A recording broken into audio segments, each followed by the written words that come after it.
What do you want in life? What's my purpose in life? Why am I here? What do I love? What am I passionate about? How many people can genuinely answer, this is my purpose in life? Very, very few people. Once you're clear with your purpose, you know what to concentrate on, and you know what to direct your finite amount of energy towards.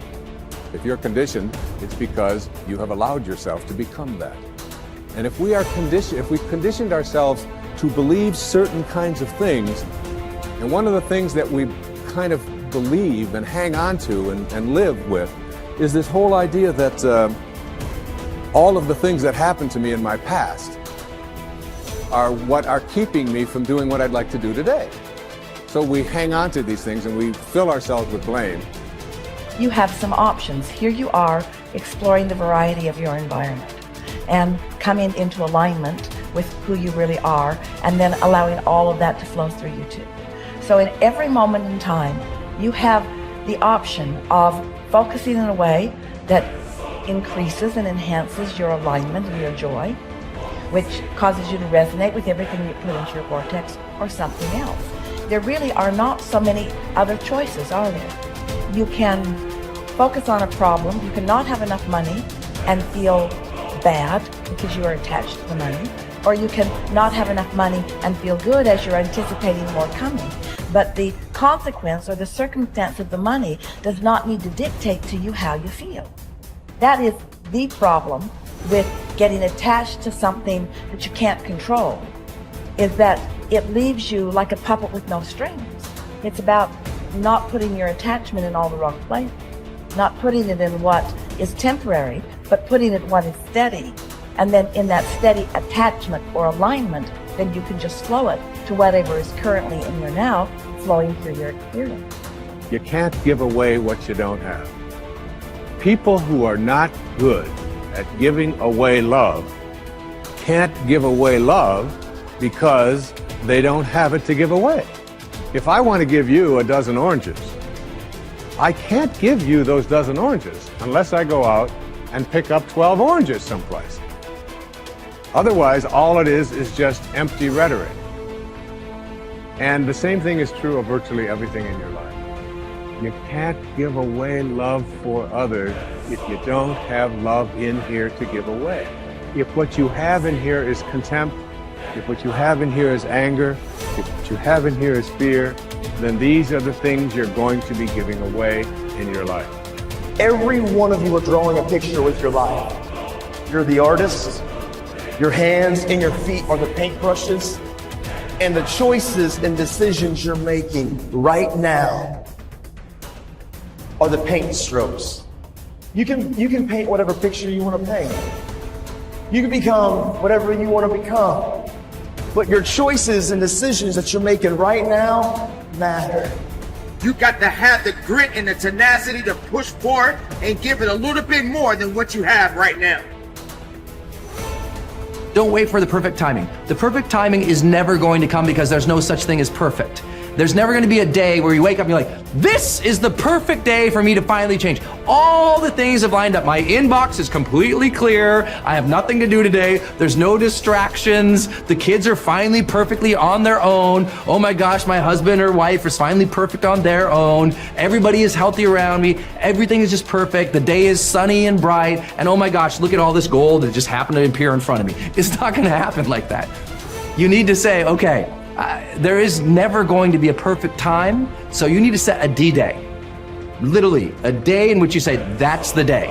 And then you need to marshal all of your motivation, all of your ability to learn and develop skills as fast as you can before that day. But when that day comes, that's D-Day. That's the day that you go. That's the day that you quit. And that has to be a real date for you. I mean, mark it on the calendar. That's the day you quit the thing. That's the day you walk out. That's the day that you leave that situation that is not healthy or satisfying or good for you or your soul or the people around you. That you have to have that date. It has to be scheduled or you'll never do it. You'll just keep saying, oh, you know, one day things are gonna be, you know, the people who say one day, they end up at the end with a collection of days that were so far from perfect that they're in a state of misery now. They never landed in the land of their dreams because they were always marching in something that was miserable to them, right? At some point, The only way that life changes is that you change your course. And don't wait for a perfect day. So what's your date? People who earn large incomes aren't lucky, and they're not crooks as those without money are so fond of pretending, nor are they endowed with more brains or talent necessarily than their friends and neighbors, nor are they privy to occult secrets, and only a very few were lucky enough to have had rich fathers or grandfathers. Most of the people earning the big incomes today started the same way you and I did, and most other people. The only difference between the men who earn big incomes and those who earn small incomes is that those earning big incomes decided to earn more. They're the people who made it their business to earn more. You see, people do what they make up their minds to do. So get rid of the ancient superstition once and for all that people who earn big money are special people, are lucky, or get the breaks, or had money to begin with, or knew someone, or are smarter, or anything else. These are alibis. They can all be disproved 1,000 times. The reason there are so many of these alibis around is that men who fail to make the grade financially are seldom honest enough to just admit that they really didn't try and keep trying. So in order to justify their failure, in order to remain seated, they dream up and pass along these old alibis. We're all self-made, but only the successful will admit it. The commitments we make to ourselves and to others, and our integrity to those commitments, is the essence and clearest manifestation of our proactivity. It is also the essence of our growth through our human endowments of self-awareness and consciousness. We become conscious of areas of weakness, areas for improvement, areas of talent that could be developed, areas that need to be changed or eliminated from our lives. Then, as we recognize and use our imagination and independent will to act on that awareness, making promises, setting goals, and being true to them, we build the strength of character, the being that makes possible every other positive thing in our lives. It is here that we find two ways to put ourselves in control of our lives immediately.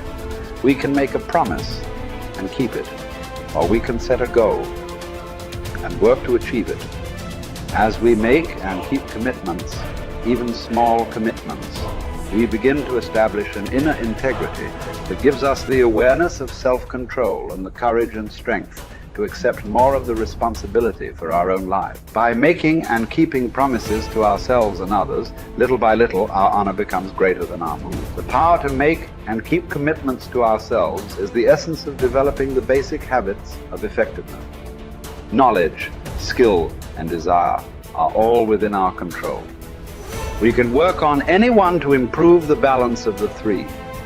As the area of intersection becomes larger, we more deeply internalize the principles upon which the habits are based and create the strength of character to move us in a balanced way toward increasing effectiveness in our lives. Get stronger.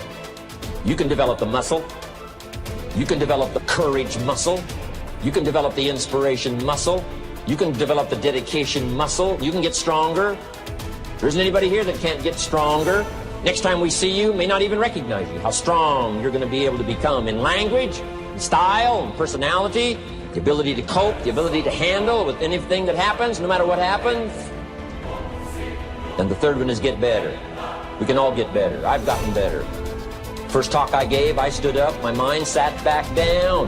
But here's the secret to my success. I stood up and did it again. Stood up and I did it again.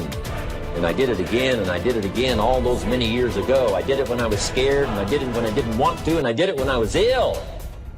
And I did it when it didn't work well, and I did it when they didn't appreciate it, and I didn't a lot of times when I didn't know much what I was doing. I just did it anyway. And now all these years later, I'm asked to walk on this stage with the greatest introduction I've ever had, greatest response and welcome I've ever had, the greatest opportunity I've ever had to touch this many lives with a mixture of words and heart and soul. I got better. I got better day by day and week by week and month by month, and I'm asking you to do the same thing until you can develop a long arm and a long reach, until you can develop influence that won't quit. Touch people next year you couldn't touch this year. Touch people now you couldn't touch before. Conduct a meeting now you couldn't conduct before. Heart and soul now mixed in there that wasn't there, missing before. I'm asking all of you to get better in spite of the winters, in spite of the downturn, the money downturn, the social downturn, the personal downturn, whatever it is. Just get stronger. Get better. The key is not to wish for a better winter, key is to wish for more strength, more wisdom, more courage, get better, get wiser, get stronger.